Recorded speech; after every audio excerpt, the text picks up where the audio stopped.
Stories and Documentary Network.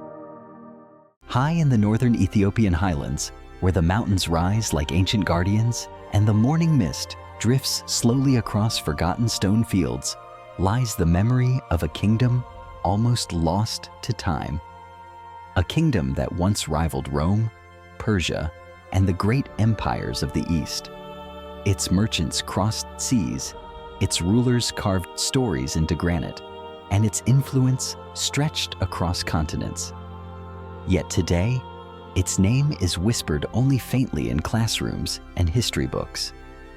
This is the Aksumite Empire, Africa's forgotten giant. In this documentary, we journey back to the heart of a civilization that shaped global trade, religion, and culture for nearly 1,000 years. We explore its enigmatic stelae, towering monoliths carved from single blocks of stone. We follow the trade caravans that carried African ivory, gold, and spices to distant worlds. And we uncover the legends of kings, queens, and spiritual leaders whose names still echo across the highlands. More than ruins and relics, Aksum is a story of innovation, faith, and resilience. It is the tale of a civilization that stood at the crossroads of Africa, Arabia, and the Mediterranean. A kingdom that connected worlds long before globalization had a name.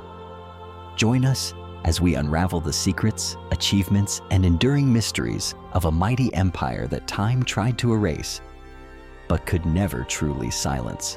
The origins of the Aksumite Empire begin with the land itself, a rugged, elevated plateau shaped by volcanic mountains, deep valleys, and fertile soil nourished by seasonal rains. Long before Aksum became a political power, these highlands were home to a mosaic of communities, indigenous Cushitic-speaking peoples, and ancient migrants from across the Red Sea. Around the first millennium BCE, groups from South Arabia crossed the narrow Bab el-Mandeb Strait, bringing with them new technologies: plow agriculture, monumental stone building, incense trade networks, and South Semitic scripts.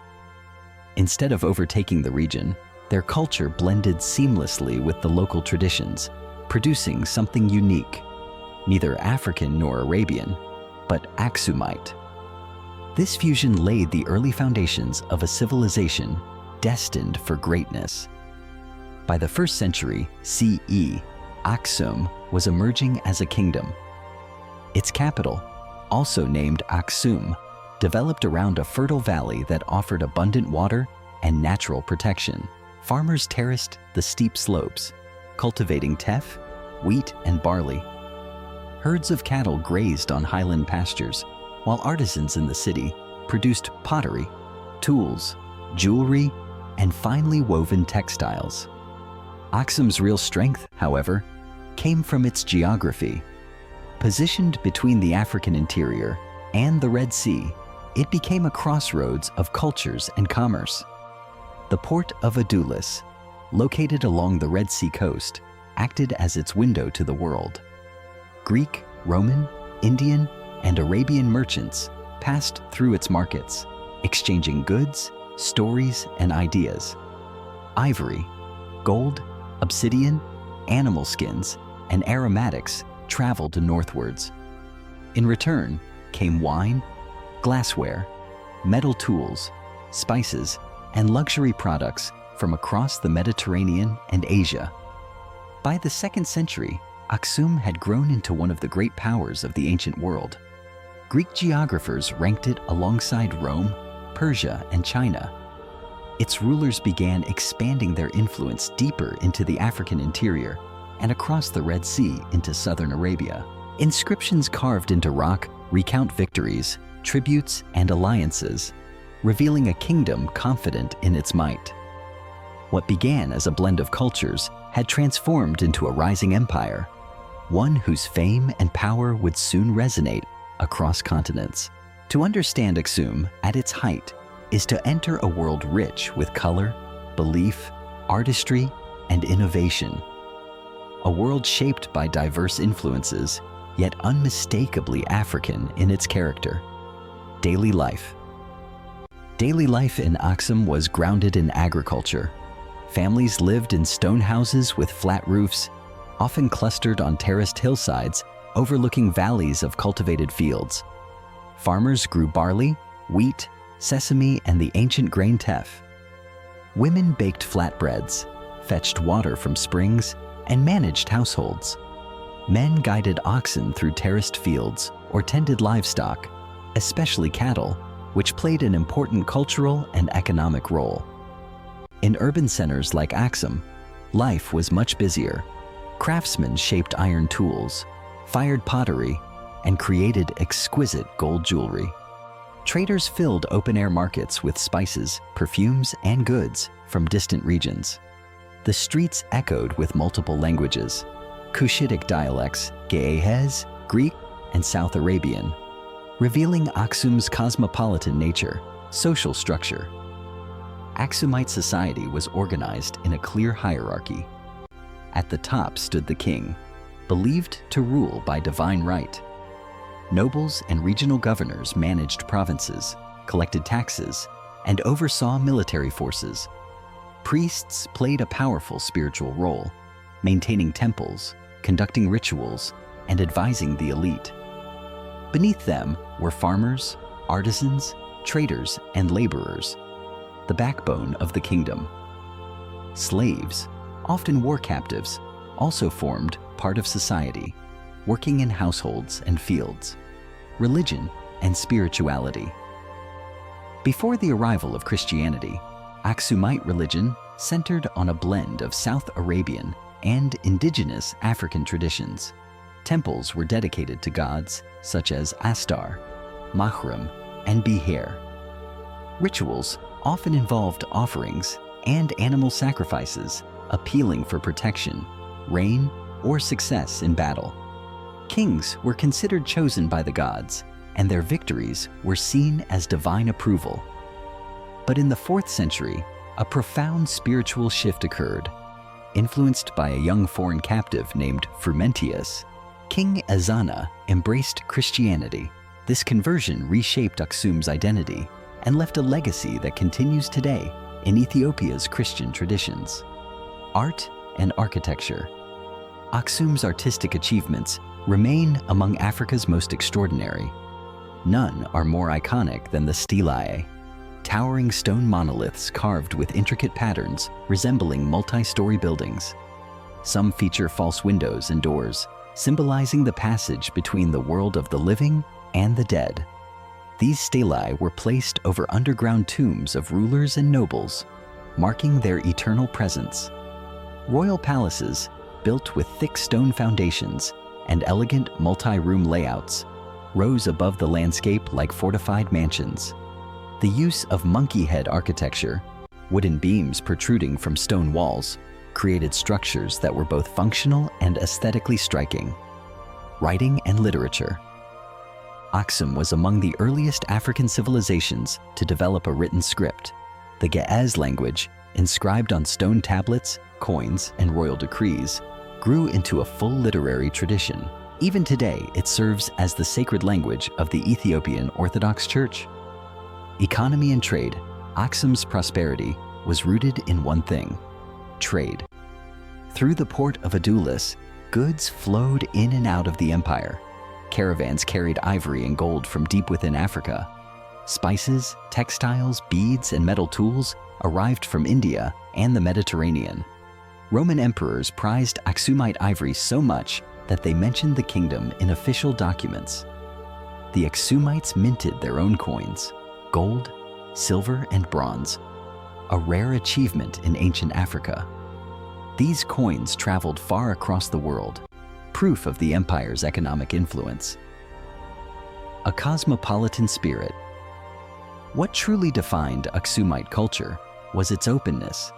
It absorbed ideas from Egypt, Arabia, Greece, Rome, and India, yet blended them into something entirely its own. Aksum's people built an identity rooted in Africa, connected to the world, and destined to leave a legacy that stretched far beyond its borders. The Aksumite Empire did not simply rise to power.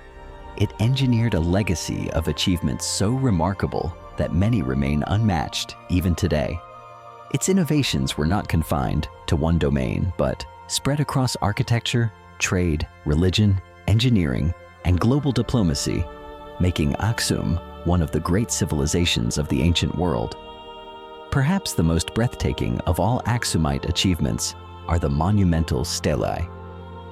These towering granite monoliths, carved from single pieces of stone weighing hundreds of tons, stand as silent giants over the city of Aksum. The largest, now fallen, once reached over 30 meters, taller than a 10-story building. How such massive stones were quarried, transported, and erected remains one of Africa's enduring engineering mysteries. No cranes, no iron frameworks, no machinery, only human ingenuity, thousands of workers, and an understanding of stone on a level that defies modern explanation. Beyond stone monuments, Aksum achieved what few ancient African kingdoms dared. It minted its own coins. Beginning in the 3rd century, Aksum produced gold, silver, and bronze currency marked with the faces of kings, crosses, olive branches, and inscriptions in both Greek and Ge'ez. These coins appeared in Arabian markets, Roman cities, and Indian ports. They became more than currency. They were ambassadors of Aksumite power, carrying the kingdom's identity across continents. In trade, Aksum shined as a titan. Positioned at the intersection of Africa, the Mediterranean, and the Indian Ocean, its merchants became the lifeline of commerce. Aksumite traders connected the African interior, rich in ivory, gold, and exotic animal products. With global markets, Roman authors wrote of Aksum with respect, noting that its kings controlled the ivory roots of Africa, a commodity so valuable it was treated like precious metal. But Aksum's achievements extended beyond wealth. It became one of the world's earliest officially Christian states. When King Ezana converted in the 4th century, Aksum joined the Roman Empire and Armenia as one of the first nations to adopt Christianity as a state religion. This marked a cultural transformation that shaped Ethiopia's identity for millennia. Churches rose across the highlands, scriptures were translated into Ge'ez, and Christian symbols appeared on Aksumite coins, a public declaration of spiritual rebirth. Agriculture, too, was revolutionized. The Aksumites introduced advanced terrace farming that transformed steep, mountainous terrain into productive farmland. Their irrigation systems harnessed rivers and seasonal rains, supporting a stable food supply for a growing population. In diplomacy, Aksum acted as a respected global power. Its rulers exchanged embassies with Rome and Persia, navigated alliances with Arabian kingdoms, and commanded influence across the Red Sea. Ancient travelers described the court of the Aksumite king as wealthy, sophisticated, and powerful, a hub where politics and trade intertwined. Altogether, Aksum's innovations reveal a civilization far ahead of its time. Its achievements were not accidents of geography or luck. They were the result of vision, skill, and a deep understanding of the world, a legacy carved in stone and echoed across centuries. Behind every great empire stand the individuals who shaped its destiny. The Aksumite Empire was no different. Its rulers were visionaries, warriors, diplomats, and reformers whose actions left marks on continents and in the pages of history. At the heart of Aksum's story is King Ezana, perhaps its most famous ruler. Ascending the throne as a young boy, Ezana was guided by a foreign captive named Frumentius, who served as both mentor and spiritual advisor. Under this influence, Ezana grew into a king who believed not only in military strength, but in moral purpose. During his reign, Aksum reached its political and military height. He expanded the empire, conquered the kingdom of Kush to the west, and established Aksum as a dominant power across the Red Sea. Yet Ezana's most lasting legacy was his conversion to Christianity. His inscriptions, carved in Ge'ez, Sabaean, and Greek, declare Aksum's new faith and solidify his place as one of history's transformative leaders. Another key ruler was Caleb, a king whose reign projected Aksumite power beyond Africa. In the early 6th century, Caleb launched a major military campaign across the Red Sea into the Himyarite kingdom of southern Arabia. The conflict was triggered by the persecution of Christians, and Caleb believed it his duty to intervene. His forces succeeded, installing a Christian ally on the Arabian throne and confirming Aksum as a protector of the faith. This military success elevated Aksum's status on the world stage, earning Caleb recognition in Byzantine chronicles.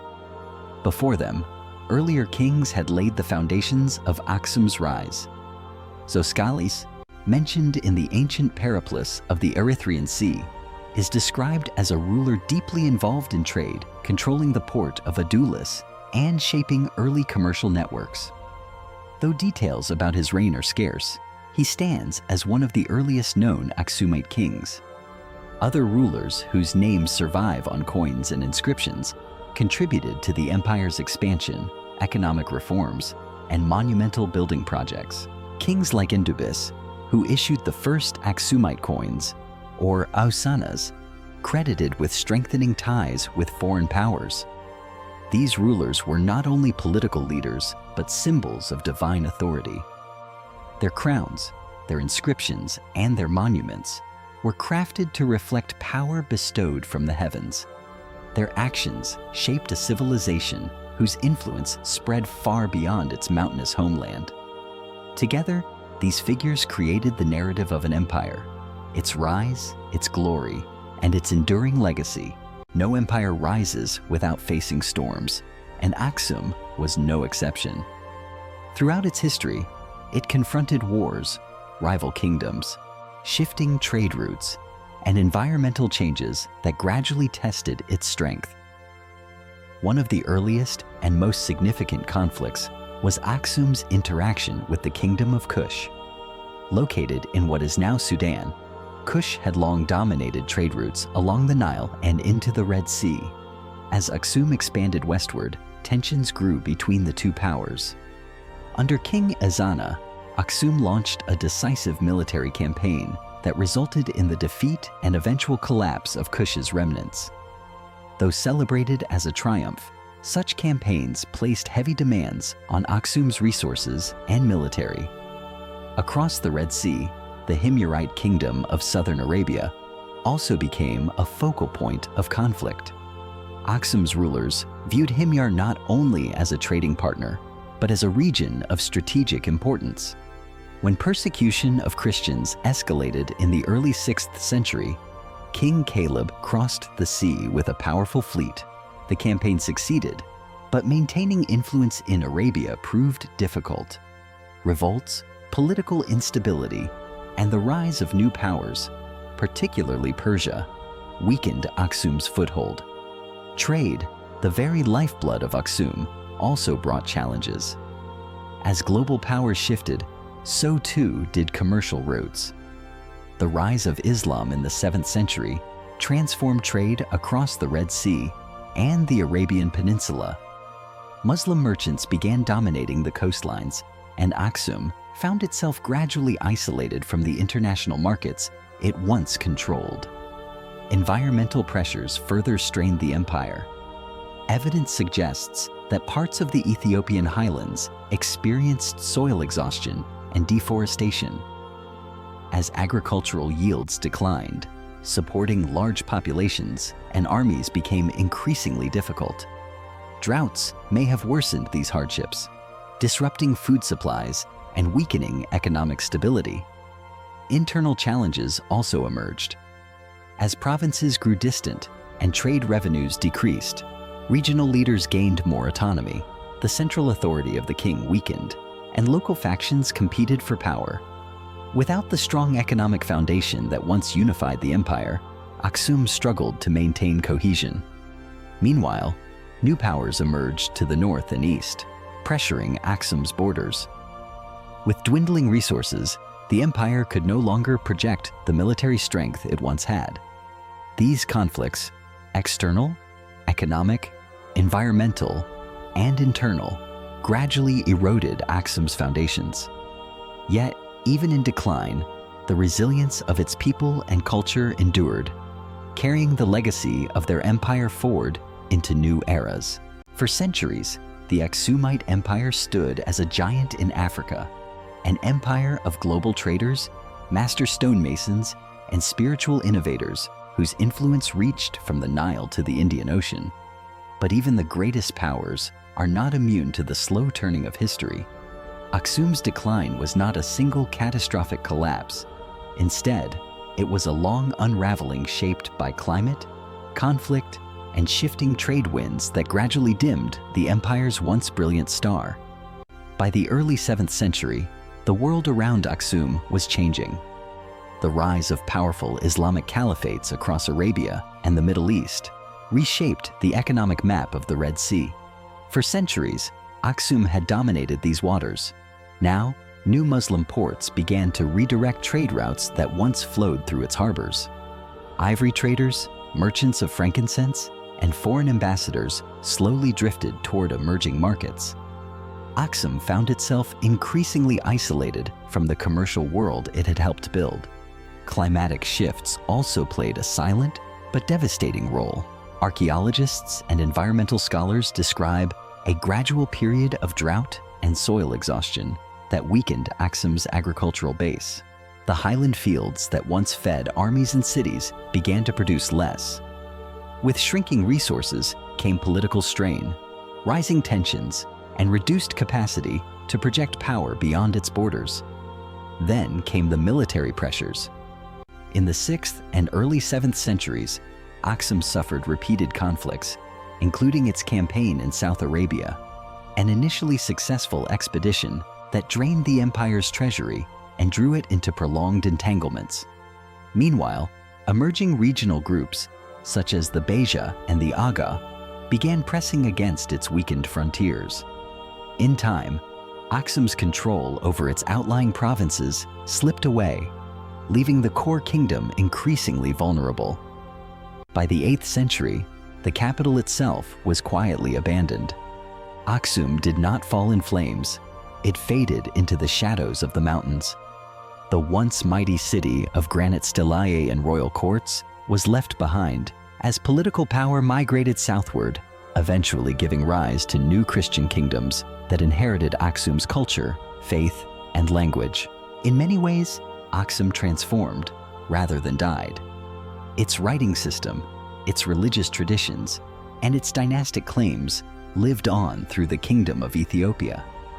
The empire dissolved, but its spirit endured, like an ember that refused to be extinguished, glowing beneath the ashes of time. Today, the legacy of the Aksumite Empire is etched into the Ethiopian highlands, not as ruins of a forgotten world, but as living chapters of a story still unfolding. The stelae stand as stone exclamation marks, reminders of an age when African civilizations shaped international trade and diplomacy. Modern Ethiopia's royal lineage historically traced its ancestry to Aksumite rulers, claiming descent from King Solomon and the Queen of Sheba, a tradition that preserved national identity for nearly 2,000 years. Aksum's conversion to Christianity in the 4th century remains one of its most enduring legacies. Ethiopia became one of the earliest Christian nations on earth, long before much of Europe embraced the faith. This heritage survives today in ancient manuscripts, rock-hewn churches, and centuries-old rituals that still echo with the sounds of Ge'ez, the liturgical language born in Aksum's courts. Economically and culturally, Aksum reminds the world of Africa's historic connections to global trade networks. It stands as proof that African civilizations were not isolated or peripheral, but deeply intertwined with the ancient world, from Rome to India, from the Nile Valley to the Arabian Peninsula. Most importantly, Aksum's story rewrites the narrative of global history. It challenges outdated stereotypes and brings to light an empire that mastered engineering, diplomacy, and spirituality at a time when much of the world still slept in the shadows of antiquity.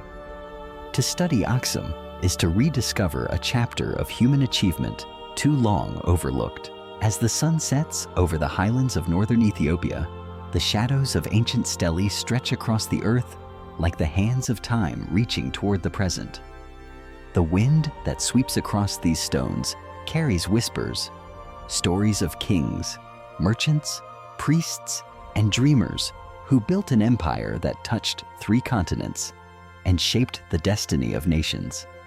The Aksumite Empire may no longer command armies or fleets, but its presence lingers in the faith of millions, in the rhythms of daily life, and in the proud identity of a region that still calls Aksum its spiritual heart. History often forgets the quiet giants, but here, amid the granite monuments and silent tombs, the past refuses to fade. It waits for those willing to listen. And in its echoes, we find a truth: that greatness can endure long after the world believes it has been lost.